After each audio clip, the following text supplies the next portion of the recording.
তো এই গাইস, এলাম ব্যাক টু মিনি ব্লগ।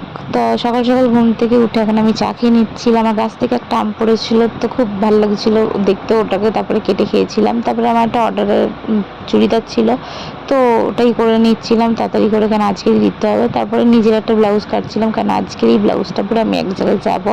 তো তাড়াতাড়ি করে খেয়ে নিচ্ছিলাম। খেয়ে আমার পুরো ব্লাউজটা কমপ্লিট করতে হবে, মানে পুরোটা কমপ্লিট হয়ে গেছে, হুক লাগানো বাকি আছে। তো খেয়ে দিয়ে হুকটা লাগাবো।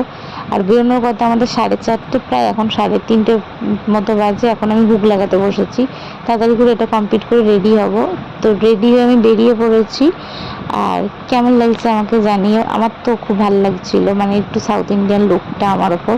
তারপরে এখন আমি এসে দাঁড়িয়েছিলাম, এখনও মাসি আসেনি। তো ভেবেছিলাম যে মাথায় জুঁই ফুলের মালা লাগাবো, কিন্তু জুঁই ফুল পাইনি বলে আমি এখানে বেল ফুল নিয়েছিলাম অপশনাল হিসেবে, যদি ভালো লাগে লাগাবো। তার মাসি আসতে আমরা টোটোয় উঠে পড়েছিলাম। আর এই মহিলাটা শুধু লেট করে, ওটাই বলছিলাম।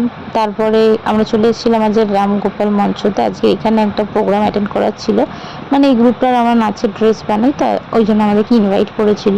তো এসে অনেক নাচ দেখেছিলাম, কিন্তু আমার সবার থেকে পুচকুগুলো নাচ বেশি ভালো লেগেছিলো, খুব কিউট লাগছিল ওদেরকে। তারপর অনেকক্ষণ প্রোগ্রাম দেখার পর আমরা এখন বেরিয়ে পড়েছিলাম। আর হাতে সময় ছিল বলে মাসি আমি হলাম একটু কোথাও দিয়ে ঘুরেও আসি। তো আমরা ভেবেছিলাম যে আমরা একটু নতুন মন্দিরে যাব, অনেক দিন যাইনি। তো আমরা চলে এসেছিলাম নতুন মন্দিরে। এখন একটু ঘুরে ঘুরে দেখবো, কারণ অনেক কিছু নতুন নতুন লাগছে, গাছপালা অনেক সুন্দর লাগিয়েছে ওরা। তো এখন পুরো মন্দিরটা ঘুরে দেখবো। তো মন্দিরটা ঘুরে দেখলাম, অনেক কিছু নতুন করেছে, বেশ সুন্দর লাগছিলো। তারপরে একটু এইখানটা গঙ্গা সাইডে হাওয়া খাচ্ছিলাম। তারপর আরতি শুরু হয়ে গেছিলো, তো ওটাই পুরো শেষ করেছিলাম।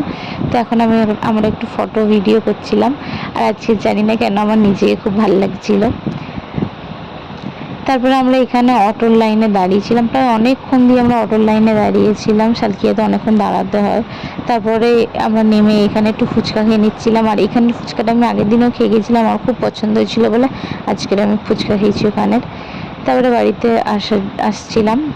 তো বাড়িতে এসে আর খিদে পাচ্ছিল না বলে মা মুড়ি মাখিয়ে রেখেছিল, ওটাই খেয়ে নিয়েছিলাম রাত্রিরে। তার জন্য এতটাই টাটা।